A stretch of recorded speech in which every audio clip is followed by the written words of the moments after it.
Have you ever had problems with scaling, rotating, lining up objects, and a whole bunch of other issues while 3D modeling in Blender? Well, I had that exact same problem when I first started, and I never found any tutorials covering how to fix them. So today, I'm going to show you the tools built into Blender that give you the ultimate control over your modeling that you might not know how to use or might not even know exists at all. So let's get right into it. So when you open up Blender, you might notice this small marker at the center of the scene. This is your cursor, and it's actually a tool you can use for a ton of different things. If you have something selected, you can go ahead and click Shift S, which will open up a turn wheel menu with a bunch of options. The main two you need to know to get started are Cursor to Select It and Selection to Cursor. Cursor to Select It will, as expected, move your cursor to whatever you have selected. Conversely, Selection to Cursor will move what you have selected to your cursor. So, for example, I can have an object selected, move my cursor to it, and then select something else and move it to the point lining up with my original object. This works in both object and edit mode, so you can do this with full objects or even specific faces, edges, or vertices. It also works with basically anything else in Blender, like curves or lamps. And easily enough, it works even when you have multiple things selected, so you can move entire setups somewhere else easily and with precision. Also, if you want your cursor back at the center, you just have to hit Shift C and it will move back automatically. But the cursor doesn't just act as a way to move things around, but also as a way to have control over scaling, moving, and rotating objects. For example, let's say I want to rotate a face 90 degrees and have the other face it's connected to act as a sort of hinge. If I select the edge connecting the two faces and move my cursor to select it, then switch my transform pivot point to cursor, I can rotate the one plane perfectly along that edge without affecting the other face at all.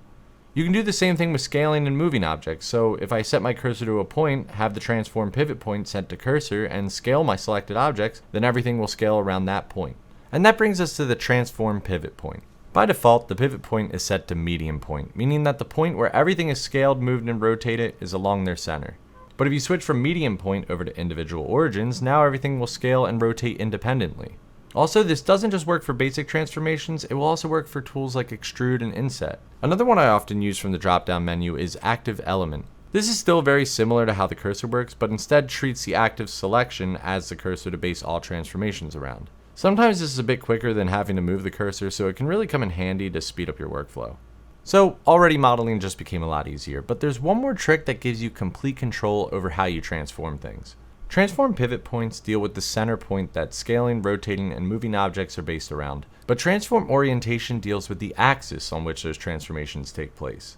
Inside the viewport, you see red, green, and blue lines representing the X, Y, and Z axes. And if you click the arrows on the side of the screen, you'll see that your object naturally moves, scales, and rotates along those directions.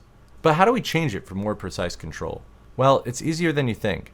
Right next to the pivot point dropdown, you'll see another dropdown for the types of transform orientations. By default, Blender has global selected, but if we switch over to local, you'll see that the arrows now stay aligned with our selected object. So if I want a cylinder to spin along its individual axis while I already rotate it, I can using local. You can also select normal from the drop-down menu, and now the axis will align with a specific face or edge. Now this doesn't work for vertices, and it can be a bit weird with edges, but it works fantastic for faces, and is something I use a ton when modeling. And this also works alongside transform pivot points. For example, if I set my pivot point to individual origins and my orientation set to local, I can have two cubes scale independently along their own axes.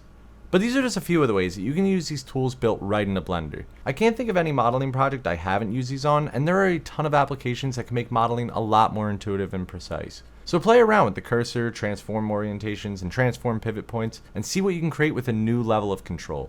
But anyways, thanks for watching, and hope you have a good one.